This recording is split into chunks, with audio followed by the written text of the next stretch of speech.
নমস্কার, আমি তাপস রায়, কলকাতা উত্তরের ভারতীয় জনতা পার্টির মনোনীত প্রার্থী, আপনাদেরও প্রার্থী।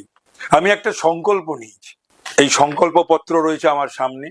আমাকে যদি আপনারা নির্বাচিত করেন, 5 বছরের সেবা করার সুযোগ দেন, তাহলে আমার কাছে অগ্রাধিকার পাবে কি কি, কোনগুলো অগ্রাধিকার পাবে। আমি খুব খুশি এবং আনন্দিত, যা 13 বছরে বাংলার সরকার ভাবেনি, বা এর পূর্বেও কেউ ভাবেনি, বা কোনো প্রধানমন্ত্রী বলেননি বা ভাবেন। আমাদের প্রিয় প্রধানমন্ত্রী, যশস্বী প্রধানমন্ত্রী শ্রী নরেন্দ্র দামোদর দাস মোদীজি, তিনি বলেছেন যে দক্ষিণ পূর্ব এশিয়ার বিজনেস হাব হবে এই কলকাতা। অতুলনীয়। তাহলে পরে কলকাতার চেহারা বদলাবে, সুযোগ বাড়বে, মানুষের অনেক কর্মসংস্থান হবে, কলকাতার গুরুত্ব বাড়বে ইত্যাদি।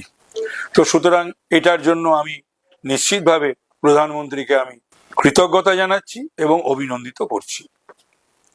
এশিয়ার প্রথম গঙ্গার নিচ দিয়ে মেট্রো রেল, এশিয়ার প্রথম, যা আর কিছুদিনের মধ্যেই শিয়ালদার আর সেক্টর 5 জুড়ে দেবে। এক ঐতিহাসিক সন্ধিক্ষণে দাঁড়িয়ে রয়েছে কলকাতা উত্তরের মানুষ।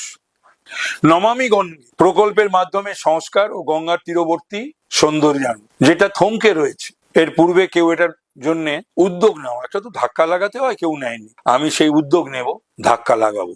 উত্তর কলকাতার ঐতিহ্য, বহু মনীষীর বাসস্থান, কর্মস্থান, হেরিটেজ বাড়ি সংরক্ষণ, এইগুলোকে সঠিকভাবে গুরুত্ব দিয়ে রক্ষণাবেক্ষণ করার চেষ্টা করব। উত্তর কলকাতায় প্রায় কয়েকশো বস্তি, সেই বস্তিতে মানুষ বসবাস করেন। তাদের শিক্ষা, স্বাস্থ্য, বাসস্থান, পানীয় জল, শৌচালয় এবং প্রতিদিন জীবনযাপনের যে উন্নয়ন হওয়ার প্রয়োজন ছিল, তার ছিটে ফোটাও হয়নি। সেদিকেও নজর দিতে হবে। সামান্য বৃষ্টিতে উত্তর কলকাতার বিভিন্ন অঞ্চল জলের তলায় চলে যায়। বর্ষায় এটা নিত্য নৈমিত্তিক অভিজ্ঞতা কলকাতা উত্তরের মানুষের এবং সমস্যা, সেদিকেও দৃষ্টি দিতে হবে। উত্তর কলকাতার রাহুগ্রস্ত ঐতিহাসিক বা ঐতিহ্যবাহী যে সকল স্কুল, কলেজ এবং বিশ্ববিদ্যালয় ও শিক্ষা প্রতিষ্ঠানের পরিকাঠামোগত উন্নয়ন ও হিত সম্মান পুনরুদ্ধার করতে হবে। কলকাতার ভেঙে পড়া গণপরিবহন, সড়ক পরিবহন ব্যবস্থাকে উন্নত করতে হবে। ই বাস, দূষণমুক্ত ই বাস, তার বন্দোবস্ত করা, এবং ট্রাম, কলকাতার ঐতিহ্য, সেই ট্রাম ব্যবস্থাও ভেঙে পড়েছে। সেই কলকাতার ঐতিহ্যকেও আবার স্বমহিমায় তাকে আবার তার জায়গায় ফিরিয়ে আনতে হবে।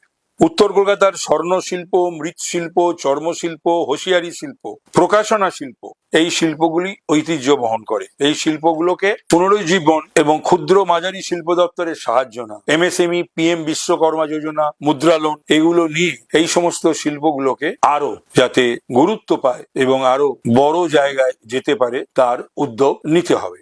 মহিলাদের সামাজিক উন্নয়নে উদ্যোগপতি গড়ার লক্ষ্যে লাখপতি দিদি যোজনার মাধ্যমে উত্তর কলকাতার আগামী 5 বছরে 10,000 লাখপতি দিদি প্রকল্পে সামিল করা হবে। উত্তর কলকাতার মারাঠা ডিচ ক্যানেল অর্থাৎ বিস্তীর্ণ অঞ্চল জুড়ে খালপাড়ের সংস্কার, সৌন্দর্যায়ন ও জল পরিবহন ব্যবস্থা। সাংসদ হিসাবে নির্বাচিত হলে এক ফোনে সাংসদ, যেখানে যে কোনো প্রয়োজনে সাংসদের কাছে যে কোনো অভিযোগ জানানো যাবে। উপেক্ষা ও অবহেলার ফলে মেধা ও উৎকর্ষের কেন্দ্র উত্তর কলকাতা ক্রমে বৃদ্ধাশ্রমে পরিণত হয়েছে। কর্মসংস্থান নেই, তার অভাবে বাংলার মেধা, কলকাতা উত্তরের মেধা আজকে কলকাতা উত্তরের বাইরে বা রাজ্যের বাইরে চলে যাচ্ছে, অন্য রাজ্যে বা বিদেশে।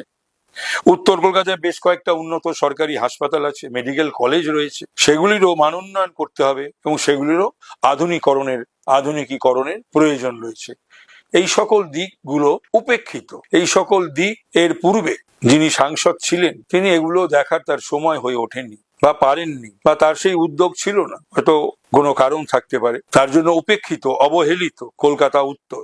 আমাকে যদি আপনারা সাংসদ নির্বাচিত করেন, আমি এই অবহেলিত এবং উপেক্ষিত যে কলকাতা উত্তর, সেই দিকটা আমি নিশ্চিতভাবে আমি অ্যাড্রেস করব, আমি দেখব এবং আমি যথাযথ ব্যবস্থা নেওয়ার চেষ্টা করব। নমস্কার। কলকাতা উত্তর লোকসভা কেন্দ্রে তাপস রায়কে জয়ী করুন।